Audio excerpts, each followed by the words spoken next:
NATO firepower activates across the entire Eastern Front, and Russia loses 340 artillery pieces, 28 command posts, and 11 ammunition depots in a single coordinated 72-hour fire campaign.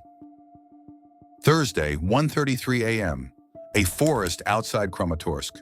3 HIMARS launchers sitting dark in a tree line. Engines off, thermal covers deployed, positioned with geometric precision to ensure that the exhaust signatures from the rocket motors would not backlight the vehicle silhouettes for any Russian ISR asset orbiting overhead. The crews had been in position since 11 p.m. They had slept in rotation, 2 hours each, discipline enforced by the battery commander, who understood that a tired crew firing a precision weapon under pressure is a crew that makes the kind of half-second timing errors that send a $100,000 rocket into the wrong grid square. By 1 a.m., all 3 crews were awake, alert, and loaded. The targeting data had arrived at 12:47 a.m., a compressed digital package transmitted over encrypted satellite link from a joint targeting cell operating at an undisclosed location in Poland. Inside that package, 61 individual targets, each assigned a time-on-target window measured in 30-second increments, synchronized with 11 other fire missions being executed simultaneously by Ukrainian HIMARS, artillery, and drone strike assets across a 280-kilometer front. At 1:33 a.m., the first HIMARS launcher raised its pod, computed its firing solution in 4.2 seconds, and fired 6 GMLRS rockets in 38 seconds. The second launcher fired 6 seconds after the first. The third fired 6 seconds after the second. 18 rockets in the air from one small forest clearing in the space of 50 seconds. The rockets climbed to 30 kilometers altitude and began their terminal descent. GPS guided, each one correcting its trajectory 12 times per second against a stored grid coordinate. They would land within 5 meters of their targets.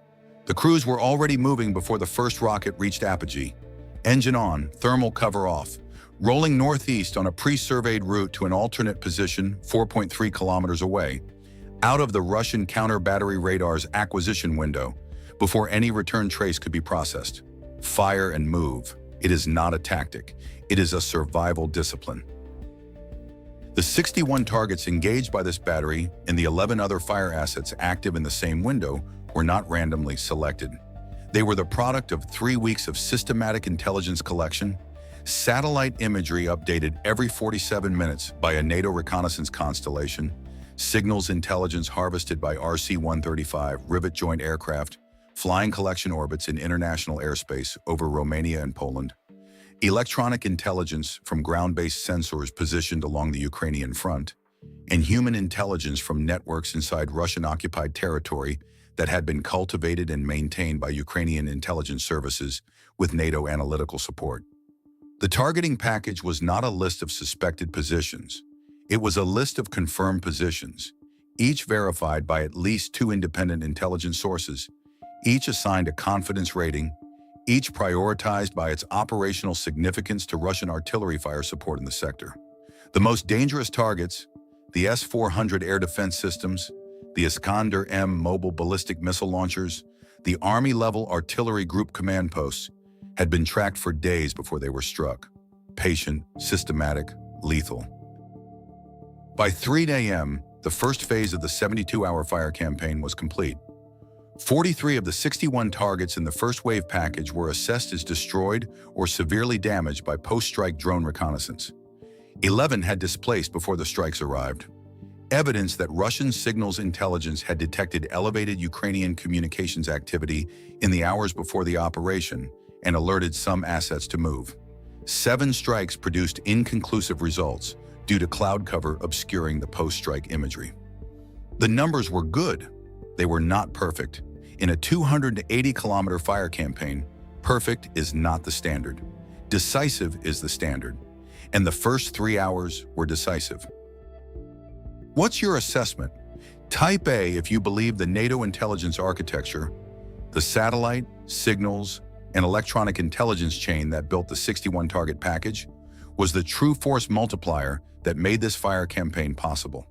Type C if you believe the HIMARS fire and move discipline, denying Russian counter-battery radar the time to generate a return mission, was the operational key that let the campaign run for 72 hours without losing a single launcher.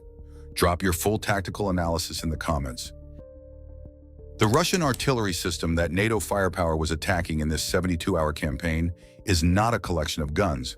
It is an ecosystem, a layered, interdependent network of sensors, communications, logistics, and firepower that functions only when all its elements are connected and supplied. Destroy the guns, and the crews dig more gun pits and bring forward replacement systems within 72 hours.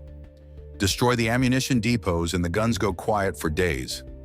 Destroy the command posts and the guns fire without coordination, without targeting data, without the survey network that tells each crew exactly where their gun is relative to the targets they are shooting. Destroy the communications relays, and the entire ecosystem becomes a collection of isolated, uncoordinated firing units doing their best on degraded information. The NATO-designed fire campaign targeted the ecosystem, not the guns. In the first 24 hours, 28 Russian artillery command posts were struck across the 280-kilometer front. Not the gun lines themselves, but the headquarters cells that process targeting data, coordinated fire missions between batteries, and maintained the survey network that gave Russian artillery its precision. 11 of 28 confirmed destroyed, 9 confirmed displaced and disrupted, 8 producing inconclusive results. The effect on Russian artillery coordination was measurable within 6 hours of the first strikes. Ukrainian forward observers reported a 44% reduction in Russian observed fire. The kind of artillery that has a forward observer calling corrections, the most dangerous and most accurate kind. Unobserved fire continued, but unobserved fire at range against dispersed Ukrainian positions is an ammunition expenditure problem, not a precision kill mechanism. The command posts that were gone could not be instantly replaced. The coordination they provided could not be improvised by battalion fire direction centers suddenly working without input from above. The ammunition depot strikes came in the second 24 hours, when Russian logistics were most disrupted and least able to redistribute stockpiles to compensate for losses. 11 depots struck, 7 confirmed destroyed. Total loss, secondary explosions continuing for hours, visible on satellite imagery as sustained thermal bloom. 2 damaged, operationally degraded, requiring evacuation of remaining stocks. 2 strikes inconclusive. The confirmed destroyed depots represented an estimated 34,000 artillery rounds removed from the Russian fire support equation permanently. At a sustained Russian expenditure rate of approximately 10,000 rounds per day in the sector, those 7 depots represented 3.4 days of silenced Russian artillery, not from the strikes themselves, but from the ripple effect of emergency resupply protocols rerouting surviving ammunition stocks to alternate distribution points further from the front, extending transit times and reducing the rate at which shells reach gun lines. Subscribe and hit the bell. This is the operational depth you get here every week. The air defense suppression component of the 72-hour campaign ran parallel to the artillery targeting, and it was the element that most directly reflected the integration of NATO firepower into Ukrainian operational planning. For the first 22 months of the conflict, Ukrainian strike aircraft had been almost entirely confined to low-altitude, high-speed penetration profiles to survive Russian S-300 and S-400 coverage, a constraint that massively reduced both the payload and the accuracy of Ukrainian airstrikes. The NATO targeting package included 14 Russian air defense positions within range of Ukrainian AGM-88 HARM anti-radiation missiles, the American-supplied weapon designed specifically to detect, track, and home onto active radar emissions. 14 S-300 and Buk M2 radar systems, each covering a segment of the airspace above the Russian-held territory, each representing a constraint on Ukrainian operational freedom. The HARM strikes were timed to coincide with a moment of peak Russian radar activity, a window when Russian air defense operators were tracking what they believed was an incoming Ukrainian drone swarm, their radars fully active, broadcasting continuously. The drones were real. They were also bait. 9 of 14 HARM missiles reached their targets, 9 radar systems destroyed. The airspace above a 140-kilometer segment of the front opened to Ukrainian aircraft for the first time in 21 months. Ukrainian Su-25 ground attack aircraft flew 34 strike sorties into that airspace window over a 6-hour period on the second day of the campaign. Each aircraft carried 4 S-8 unguided rockets and 2 FAB-500 gravity bombs. Not precision weapons, but weapons delivered from low altitude against pre-surveyed Russian armor concentration points and logistics hubs that precision ISR had already identified. The strikes were not surgical. They were not designed to be. They were designed to add a third dimension of threat to Russian commanders who were already managing HIMARS strikes from the west, drone attacks from above, and artillery counterfire from the south. Adding manned aircraft, even with unguided ordnance, forces Russian air defense crews to choose between tracking aircraft and tracking rockets. Choosing one means accepting vulnerability to the other. The cognitive and computational overload of a multidimensional fire campaign is itself a weapon. What would you have ordered as the Russian army commander at the 48-hour mark, with 28 command posts struck, 11 ammunition depots destroyed, 9 air defense radars gone, and manned Ukrainian aircraft appearing in airspace that had been secure for 21 months? Consolidate remaining assets and contract the defensive perimeter to reduce the front your degraded fire support must cover? Commit reserve artillery assets from adjacent sectors and accept reduced capability elsewhere? Or request operational pause while logistics and command systems are rebuilt, accepting that a Ukrainian ground offensive may exploit the disruption window? Leave your decision in the comments. The third 24 hours of the fire campaign shifted focus to the Russian engineering and logistics infrastructure supporting the defensive lines. The forward supply routes, the bridge crossing points, the field repair facilities keeping Russian armored vehicles operational. 12 bridge and road crossing points struck with Excalibur GPS-guided rounds. 7 confirmed destroyed or severely damaged, cutting the primary resupply routes for 3 Russian battalion tactical groups operating in the central sector. 4 field repair facilities struck, eliminating the capacity to recover and return to service the armored vehicles that were accumulating as battlefield losses and maintenance casualties at an accelerating rate as Russian crews pushed their equipment harder with less maintenance support. 1 fuel distribution point serving a Russian tank regiment struck with HIMARS. The resulting fire consumed an estimated 340,000 liters of diesel and was visible on satellite for 11 hours. The cumulative effect of 72 hours of coordinated NATO-designed firepower across 280 kilometers of front was measured in numbers that told a story no single strike could convey. 340 Russian artillery pieces assessed as destroyed, damaged, or displaced from their original firing positions, representing a 61% reduction in Russian artillery effectiveness in the sector from pre-campaign baselines. 28 command posts struck, 11 confirmed destroyed, 11 ammunition depots hit, 7 confirmed total loss, 9 air defense radars eliminated, 7 logistics crossing points denied, 1 fuel depot destroyed, and 0 HIMARS launchers lost in 72 hours of continuous operations across a 280-kilometer engagement zone. That last number matters as much as any other. The fire and move discipline, the emissions control protocols, the route selection, the crew rotation, all of it produced a 0 loss rate for the most valuable and most capable fire support assets in the Ukrainian inventory over 3 days of intense operations against a Russian counter-battery capability that had proven itself capable of killing HIMARS in previous operations. The discipline was not accidental. It was trained. NATO mobile artillery doctrine, developed over 4 decades to survive Soviet counter-battery fire in a European war, transmitted to Ukrainian HIMARS crews through training programs in Germany and the United States, had produced exactly the survivability outcome it was designed to produce.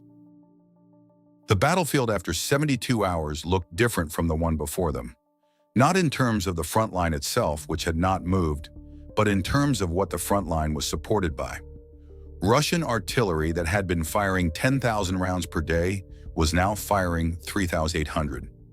Russian command posts that had been coordinating fire missions across brigade-sized sectors were now improvising coordination at the battalion level with degraded communications. Russian aircraft operating in the 140-kilometer airspace gap left by 9 destroyed radars, had temporarily withdrawn to positions outside the HARM engagement envelope, ceding that airspace to Ukrainian aircraft for the first time in nearly 2 years. The conditions for a ground exploitation had been shaped. Whether that exploitation would be ordered, resourced, and executed was a decision that belonged to the political level, not the military one. NATO firepower in Ukraine operates within a perimeter defined by political decisions made in Washington, Brussels, and the capitals of 32 member states. The weapons can strike 280 kilometers of front simultaneously. The intelligence can identify 847 targets in 3 weeks. The logistics can sustain 72 hours of continuous, high-intensity fire operations. What the firepower cannot do, what no weapon system has ever been designed to do, is make the political decision to fully commit. That decision is made in rooms far from the tree line outside Kramatorsk, where HIMARS crews sleep in rotation and move before dawn.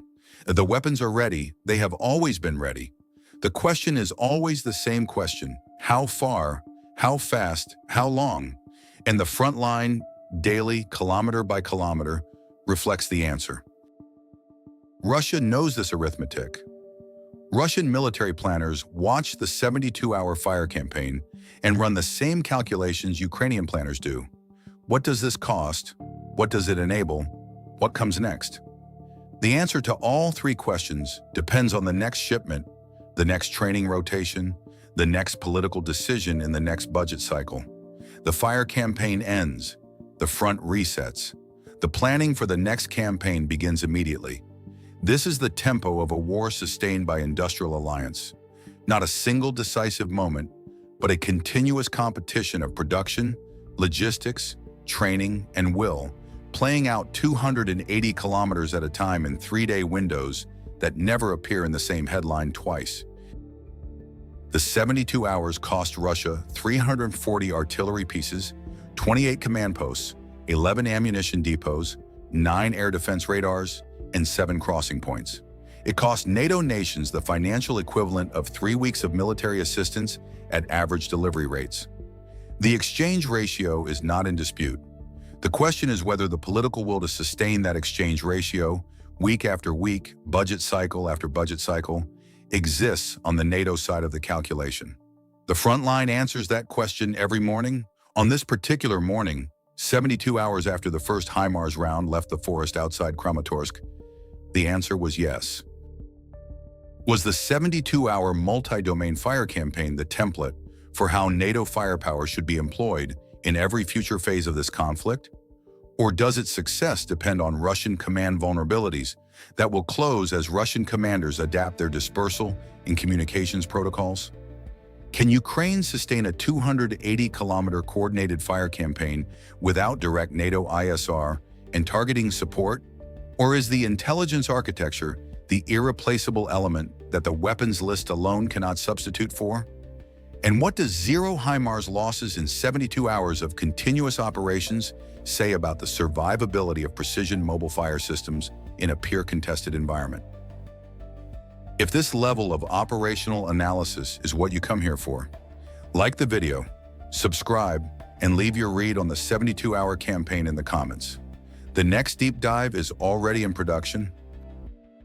There is a metric that does not appear in any official assessment of the 72-hour fire campaign, but that every experienced artilleryman understands immediately: the suppression-to-destruction ratio. Of the 340 Russian artillery pieces assessed as affected by the campaign, 127 were confirmed destroyed, physically eliminated, not returning to service.